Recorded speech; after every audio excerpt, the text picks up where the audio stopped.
Hi guys, my name is Parixit Singh and welcome to BitWorld. Today we'll learn about recursion. Now what is recursion? It is a technique to solve programming problems with a unique feature. Now what is a unique feature? The unique feature is that the problems with recursive relationship can be solved with recursion. Now what is a recursive relationship? That means if a problem is there, you can divide the problem into similar sub-problems or smaller problems. Then recursion can be applied on them. Now let's understand this by an example. That what is recursion and how to apply it. Let's take an example and we'll understand it. And to understand this, I'll take the classic example. Very famous Fibonacci series. Fibonacci series. Now, what is a Fibonacci series? Let's understand that first and then we'll proceed. Fibonacci series is a series in which every number is a sum of previous two numbers, given that first and second number will be 1 and 1 only. So first and second number is 1 and 1. Now we'll add them. 1 and 1, 2. 1, 2, 3. 2, 3, 5. 3, 5, 8. 5, 8, 13 and so on. So this is a Fibonacci series. Okay. Now this series, now this looks simple, but as this series grows, the sum will also grow. And at later stage, for example, as if I ask you what will be in the 10th number, you will be able to calculate. But if I say what will be on the 100th position, then, and if I increase just one number more, 1 0 more, 10,000 position, then, so finding out this position is tough. Now let's see how recursion can help us in here in solving this problem. Now let's try to write down a function for the Fibonacci series via recursion to solve this. Okay, let's say we have a function and we simply call it as Fibo, and it is expecting. Now since we are checking the position, a number on a position, we'll take a single n integer and it is denoting a position, and we'll say it will return an integer, and we'll see how this will work. So when we know that in a Fibonacci series every position is a sum of previous two positions, so we can say that num that this num is representing the number at nth position will be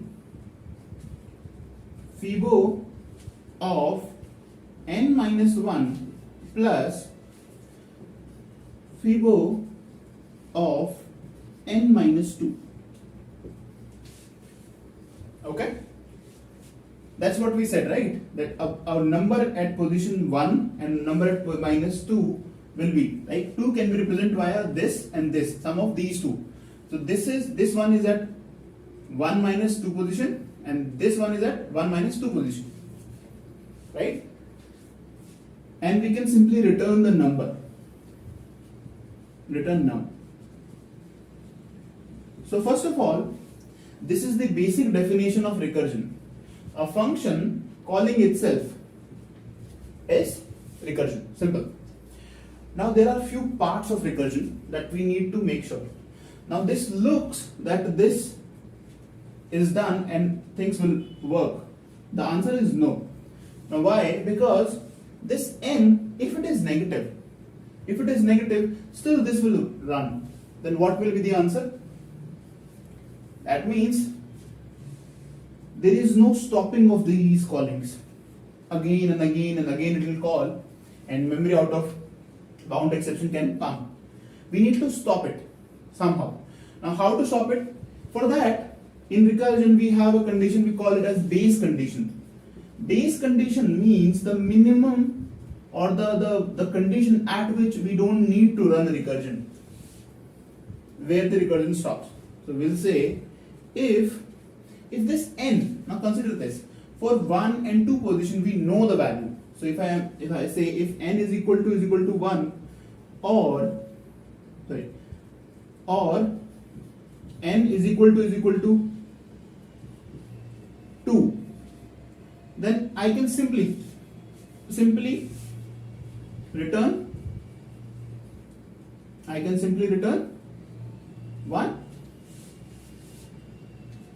and if n is less than 1, then I can simply say return 0. That's it. Now the conditions are fulfilled. So these are base condition, and this is a safety condition I am talking about. Safety condition. At these conditions we don't need to run the recursion. That's it. Now this function is complete. Now we have solved a Fibonacci series problem with recursion. So basically a recursion call has two things. One is your base condition, and the other one is your logic part.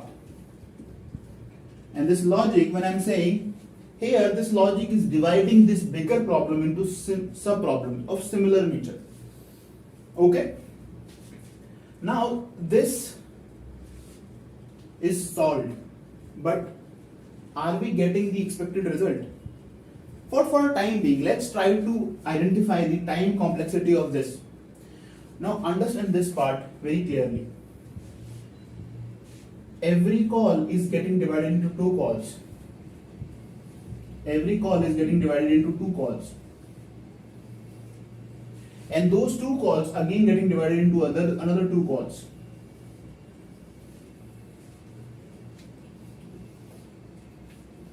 And those two calls again will divide into more calls.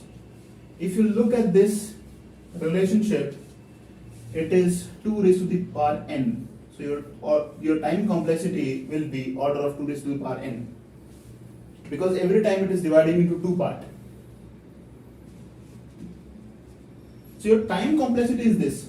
Now what will be your space complexity? This is the time complexity.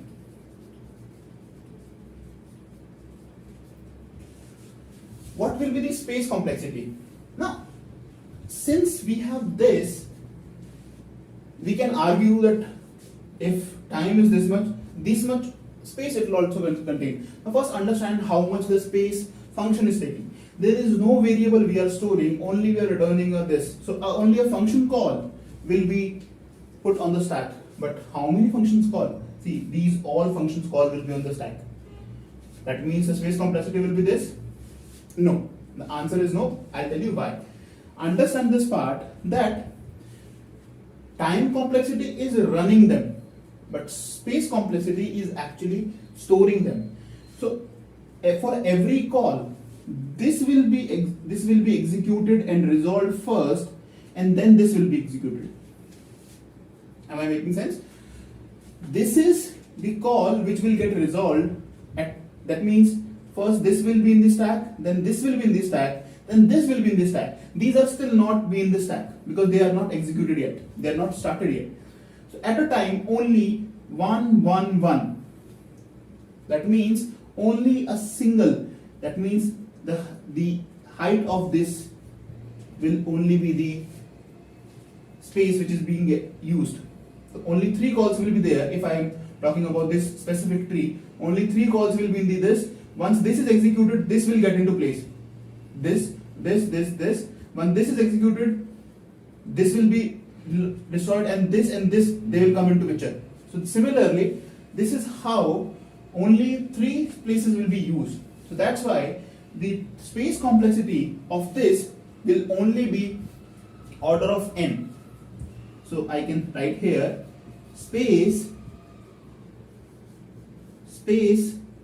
will be order of n. at a time only. These codes only we own that. Once this is done, then this will come into picture. The other way also. Okay. Now this is about the space and time complexity of this. There is one more thing about this entire solution, that this solution, is it an optimal solution or can we improve it? Now let's understand a small thing about it. If I'm talking about, let's say 3, I started with 3, then it will be divided into order of 1 and order of 2. Let's not take 3, let's take a bigger number. Let's take a bigger number, so that let's take 5. Let's take 5. It will be 3 and 4. This 3 again will be divided into 1 and 2. This will again divided into 3 and 2. Sorry, 2 and 3. And this 3 will again be divided into 1 and 2. Now if you look at carefully, we have 1, 3, 2, 1, 3, 2, 3. These 3 and this also. These 3, we have already computed 3. For 1 and 2 we have a base condition. So we can ignore these leaf calls, but this 3 we have already calculated once. Do we really need to calculate it again? And this is when a number is very small, 5 only. What if it is 7? What if it is 10? What if it is 100? Then these will be so many redundant calls at every level. So how to improve that? Now for that we have a technique called memoization. Here what we do is we store the already computed solutions. We store already computed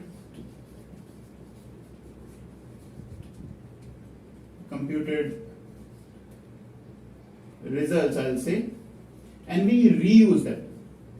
Simply reuse. That's it. For example, in this case, if we have an array of let's say we have an array of numbers at a position.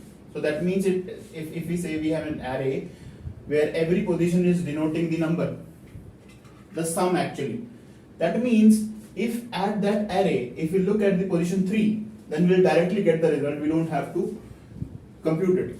So that means first time when we'll come, we'll check into the array, and if it is not there, we'll calculate it and we'll fill that array. And if the array contains it, we'll simply reuse it. So that will save the computation power for us. Now, what is memoization and how we use it, I'll take that in a different video. But for now, memoization is one of the techniques you can understand with which you can improve this solution. You can try that, but I'll make a video anyhow on that. So that's all for this video for recursion. I hope you liked it. Please like and subscribe. Thank you.